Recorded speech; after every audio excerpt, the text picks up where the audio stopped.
It's really sad and shameful when you have a leader of the free world who speaks to women, talk about women, and call them out of their name, and no one says a thing.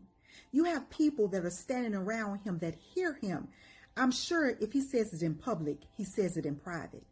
Disrespects women on every accord and every chance and opportunity he gets. Women, strong women that he don't know how to work with. He calls them mean, nasty, angry, speaks about their background and degrades them. It is simply disgusting that people allow this to happen and don't say a thing.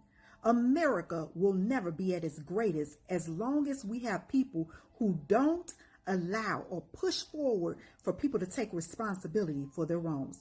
This is wrong. This man should not be doing this, and somebody needs to speak up.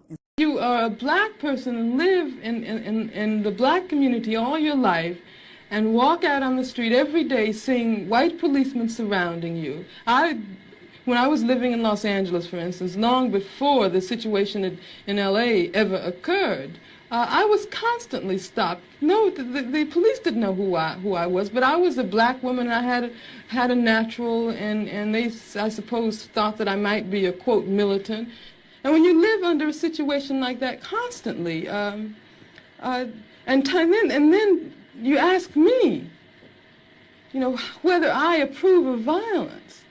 I mean, that just doesn't make any sense at all. Whether I approve of guns. I grew up in Birmingham, Alabama. Some very, very good friends of mine were killed by bombs that were planted by racists.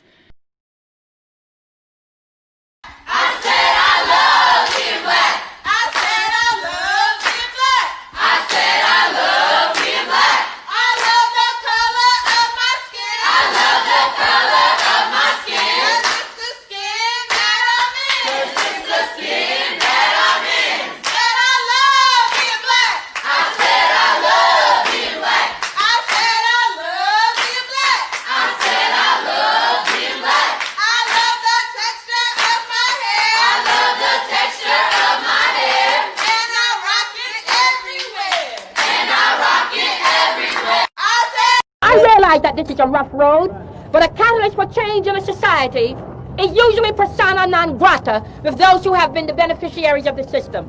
A catalyst for change has to be able to withstand the insults, the humiliations, the abuses, and the slurs. What's wrong with my running for president of this country? After all, for 15 years, I have been the ghostwriter for a lot of them.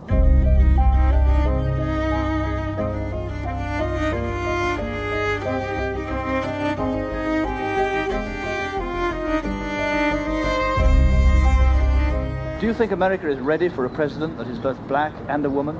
America hasn't been ready for a lot of things. America wasn't ready for the tremendous civil rights movement that resulted in the Voting Rights Act that gave the black people of this country a great deal of freedom in terms of what had been denied to them. America wasn't ready for a Catholic president, they say. We will not know whether America is ready for me or not. I come here to urge every person under the sound of my voice to go to the polls on the 3rd of November and vote your convictions. Now, I know you're intelligent people, and I don't need to tell you who you should vote for. I don't have any fear about that. You know who to vote for. I'm just asking you to vote.